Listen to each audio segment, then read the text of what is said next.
जय हिंद दोस्तों। एग्ज़ाम की पॉइंट में एक बार फिर से आप सभी का स्वागत है। दोस्तों आज के इस वीडियो में हम पर्यावरण से संबंधित जितने भी मोस्ट इम्पॉर्टेंट क्वेश्चन होंगे उन क्वेश्चनों को यहाँ पे एमसीक्यू को डिस्कस करेंगे। दोस्तों अगर आप चैनल पे नहीं हो, आपने अभी तक चैनल को सब्सक्राइब नहीं किया है तो प्लीज़ सब्सक्राइब कीजिए और वीडियो अच्छा लगे तो लाइक और शेयर ज़रूर करना। तो देखते हैं दोस्तों आज का जो पहला क्वेश्चन है, इकोलॉजी शब्द का प्रयोग सर्वप्रथम किसने किया था। ठीक है, तो दोस्तों याद रखना जो इकोलॉजी शब्द का प्रयोग है वो सर्वप्रथम किसने किया था, तो दोस्तों वो किया था अर्नेस्ट हैकल ने। किसने किया था? हैकल ने किया था। और अगर पूरा नाम आए तो अर्नेस्ट हैकल ने किया था। ठीक है, अर्नेस्ट हैकल ने किया था। अगला क्वेश्चन, रंध्रों का खुलना व बंद होना निर्भर करता है। तो दोस्तों याद रखना जो रंध्रों का खुलना और बंद होना जो निर्भर करता है वो किस पे निर्भर करता है? मुख्य रूप से प्रकाश पर निर्भर करता है। ठीक है, रंध्रों का खुलना और बंद होना किस पे निर्भर करता है? प्रकाश पर निर्भर करता है।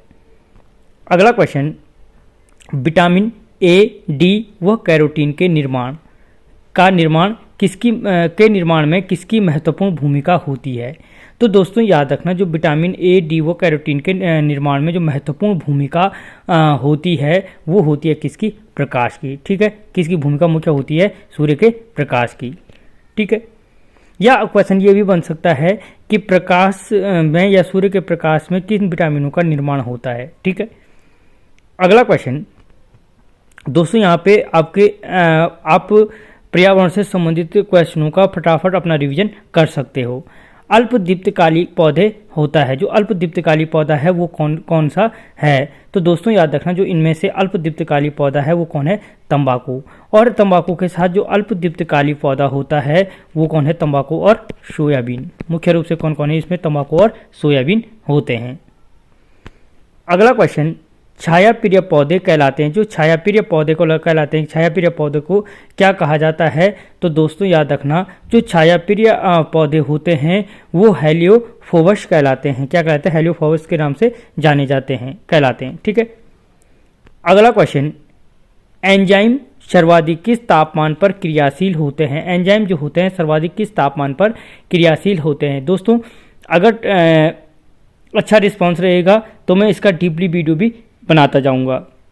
तो जो एंजाइम होते हैं सर्वाधिक किस तापमान पर क्रियाशील होते हैं? तो दोस्तों याद रखना जो एंजाइम होते हैं 25 से 35 डिग्री सेंटीग्रेड पे क्या होते हैं? सर्वाधिक क्रियाशील होते हैं। और यदि क्वेश्चन बनता है कि एंजाइम किस तापक्रम पर विकृत होते हैं या विकृतीकरण किस तापमान पे होता है, तो याद रखना 60 से 70 डिग्री सेंटीग्रेड पे क्या होते हैं? इनका विकृतीकरण होता है।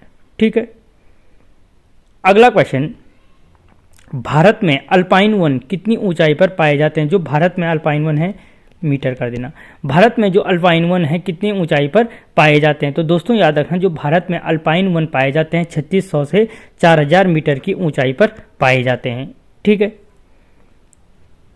अगला क्वेश्चन, अंकुरण के लिए बीजों को कम ताप पर रखना कहलाता है। ठीक है, तो याद रखना अंकुरण के लिए बीजों को कम ताप पर रखना क्या कहलाता है? बसंतीकरण कहलाता है। ठीक है, क्या कहलाता है? बसंतीकरण कहलाता है।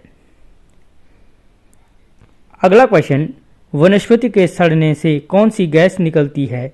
तो दोस्तों याद रखना जो वनस्पतियों के सड़ने से जो गैस निकलती है वो कौन सी गैस रहती है? मीथेन गैस रहती है। कौन सी गैस रहती है? मीथेन गैस वनस्पतियों के सड़ने से निकलती है। ठीक है,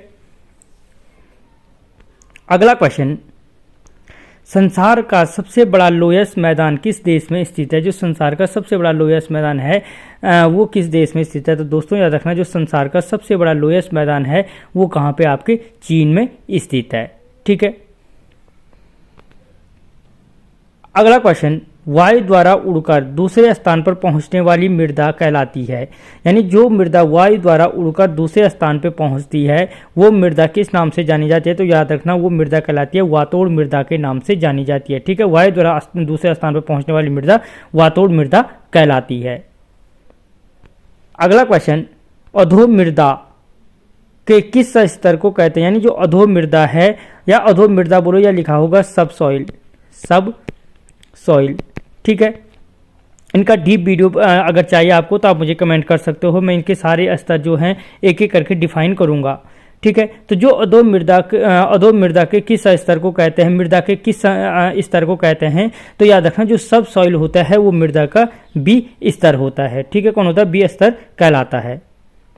अगला क्वेश्चन, मृदा में औसतन कितना प्रतिशत कार्बन की मात्रा पाई जाती है, में कर देना, मृदा में औसतन कितना प्रतिशत कार्बनिक पदार्थ पाया जाता है। तो दोस्तों याद रखना जो मृदा में औसतन कार्बनिक पदार्थ की मात्रा पाई जाती है वो पाई जाती है 5%। ठीक है, मृदा में कार्बनिक पदार्थ की मात्रा कितनी पाई जाती है, 5% पाई जाती है। अगला क्वेश्चन, सर्वाधिक कार्बनिक पदार्थ की मात्रा किस मृदा में पाई जाती है, जो सर्वाधिक कार्बनिक पदार्थ की मात्रा है वो किस मृदा में पाई जाती है। तो दोस्तों याद रखना जो सर्वाधिक कार्बनिक पदार्थ की मात्रा है वो पिट मृदा में पाई जाती है। किस मृदा में पाई जाती है, पिट मृदा में सर्वाधिक कार्बनिक पदार्थ की मात्रा पाई जाती है। अगला क्वेश्चन, क्लोरोफिल के निर्माण में आवश्यक है। तो दोस्तों याद रखना जो क्लोरोफिल के निर्माण में आवश्यक है वो कौन है, मैग्नीशियम। ठीक है, और अगर ऐसा देगा तो Mg2+ आयन आवश्यक है। अगला क्वेश्चन, वाष्पोत्सर्जन के लिए आवश्यक है, वाष्पोत्सर्जन के लिए किसकी आवश्यकता होती है। तो दोस्तों याद रखना जो वाष्पोत्सर्जन की आवश्यकता होती है वो होती है पोटेशियम की। ठीक है, क्लोरोफिल के निर्माण में मैग्नीशियम की आवश्यकता होती है और वाष्पोत्सर्जन की क्रिया में पोटेशियम की आवश्यकता होती है। ठीक है। अगला क्वेश्चन, जलक्रांत मृदा में किस प्रकार की वनस्पति पाई जाती है। जो जलक्रांत मृदा होती है, जलक्रांत मृदा में क्या है, किस प्रकार की वनस्पति मिलती है। तो याद रखना जलक्रांत मृदा में हमें क्या कौन सी वनस्पति मिलती है, मैंग्रोव वनस्पति मिलती है। कौन सी वनस्पति मिलती है, मैंग्रोव वनस्पति मिलती है। अगला क्वेश्चन, पौधों की वृद्धि के लिए आवश्यक पीएच मान होता है। तो दोस्तों याद रखना पौधों की वृद्धि के लिए जो आवश्यक पीएच मान होता है वो 6 से 7.5 पीएच होता है। ठीक है, 6 से 7.5 पीएच होता है। अगला क्वेश्चन, सर्वाधिक उपजाऊ मृदा है, सर्वाधिक उपजाऊ मृदा कौन सी होती है। ठीक है, सर्वाधिक उपजाऊ मृदा, तो दोस्तों याद रखना जो सर्वाधिक उपजाऊ मृदा होती है वो कौन होती है, कहाँ है, दोमट जलोढ़ मृदा होती है। ठीक है, कौन सी होती है, जलोढ़ मृदा। इसी को क्या कहा जाता है, दोमट मिट्टी के नाम से भी जाना जाता है। दोमट मिट्टी बोलो या जलोढ़ मिट्टी बोलो। ठीक है, और अगर आप मिट्टी वाले टॉपिक को पढ़ना चाहते हो तो आप ज्योग्राफी के नाम से एक प्लेलिस्ट बनी है उसमें इस टॉपिक को क्लियर किया है मैंने। अगला क्वेश्चन, चूना प्रधान मृदा में उगने वाले पौधे कहलाते हैं। जो चूना प्रधान मृदा होती है उसमें उगने वाले पौधे क्या कहलाते हैं, तो याद रखना वो कहलाते हैं कैल्सिकॉल्स के नाम से जाने जाते हैं। जो चूना प्रधान मृदा है उसमें उगने वाले पौधे कैल्सिकॉल्स के नाम से जाने जाते हैं। ठीक है। अगला क्वेश्चन, गहन पारिस्थितिकी शब्द का प्रयोग किसने किया था। तो दोस्तों याद रखना जो गहन पारिस्थितिकी शब्द का प्रयोग सर्वप्रथम जिसने किया था वो अर्नी नैश ने किया था। कहाँ पे, अर्नी नैश ने किया था, अर्नी नैश ने किया था। जबकि हैकल मैंने आपको शुरू में ही बता दिया, हैकल ने क्या किया था, इकोलॉजी शब्द का प्रयोग किया था। ठीक है।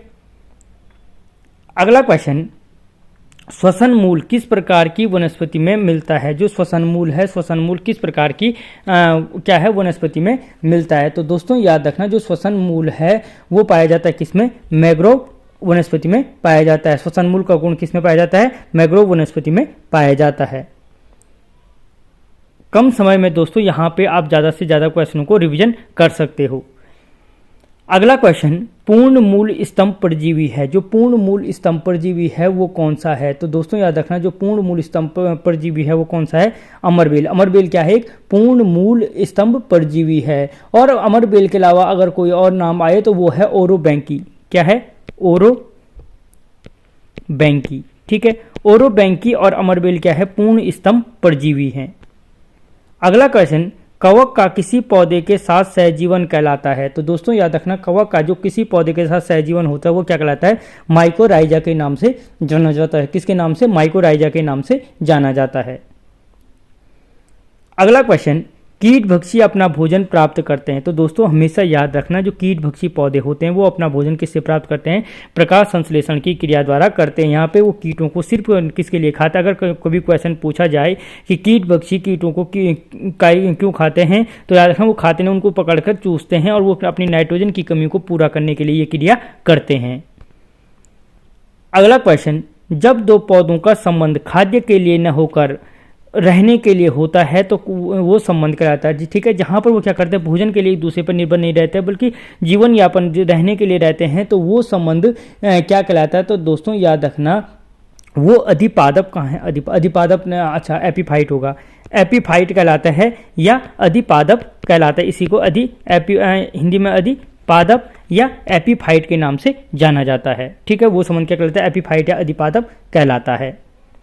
अगला क्वेश्चन, निम्नलिखित में से कीटभक्षी पौधे हैं, जो कीटभक्षी पौधे कौन से हैं, नेफंथीज, डायोनिया, ड्रोसेरा, उपरोक्त सभी। तो दोस्तों क्या करना है, ये सभी क्या हैं, कीटभक्षी पौधे हैं, ठीक है। और इनमें एक नाम और आता है जो सभी को आता होगा, यूट्रिकुलेरिया, ठीक है, यूट्रिकुलेरिया, ठीक है। यूट्रिकुलेरिया हो गए, नेफंथीज हो गए, डायोनिया हो गए, ड्रोसेरा हो गए, ये सारे क्या हैं, कीटभक्षी पौधे हैं। और अभी ऊपर बताया मैंने क्या करते हैं, भोजन प्राप्त प्रकाश संश्लेषण की क्रिया के द्वारा करते हैं। और ये कीटों को क्यों खाते हैं, अपनी नाइट्रोजन की कमी को पूरा करने के लिए खाते हैं, ठीक है। अगला क्वेश्चन, लॉरेंस किस वृक्ष का अर्धतना परजीवी है। पहला क्वेश्चन यहाँ पे यही बनता है कि लॉरेंस जो है वो किस प्रकार का परजीवी है, तो याद रखना अर्धतना परजीवी है।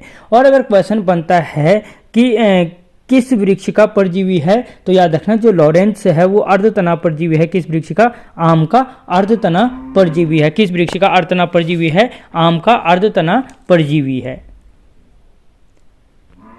अगला क्वेश्चन, पारिस्थितिक तंत्र का प्रमुख चालक बल किसे कहा जाता है। तो दोस्तों याद रखना, जो पारिस्थितिक तंत्र है, पारिस्थितिक तंत्र का प्रमुख चालक जो बल कहा जाता है वो क्या कहा जाता है, सूर्य विकिरण को। किसको कहा जाता है, सूर्य विकिरण को क्या कहा जाता है, पारिस्थितिक तंत्र का प्रमुख चालक बल कहा जाता है। अगला क्वेश्चन, पारिस्थितिक तंत्र शब्द का प्रयोग सर्वप्रथम किसने किया था। तो दोस्तों याद रखना, जो पारिस्थितिकी तंत्र है, पारिस्थितिकी तंत्र शब्द का जो प्रमुख प्रयोग सर्वप्रथम प्रयोग क्या है, ये पारिस्थितिक तंत्र शब्द का सर्वप्रथम प्रयोग किसने किया था। तो दोस्तों याद रखना, जो पारिस्थितिक तंत्र है, पारिस्थितिक तंत्र शब्द का जो सर्वप्रथम प्रयोग किया था वो आपके किसने किया, हाँ टेंस लेने किया था। किसने किया था, टेंस लेने किया था, ठीक है। जो पारिस्थितिक तंत्र शब्द है, पारिस्थितिक तंत्र शब्द का सर्वप्रथम प्रयोग किसने किया था, टेंस लेने किया था, ठीक है। तो दोस्तों इस वीडियो में इतना ही, मिलता हूं अगले वीडियो में, तब तक जय हिंद।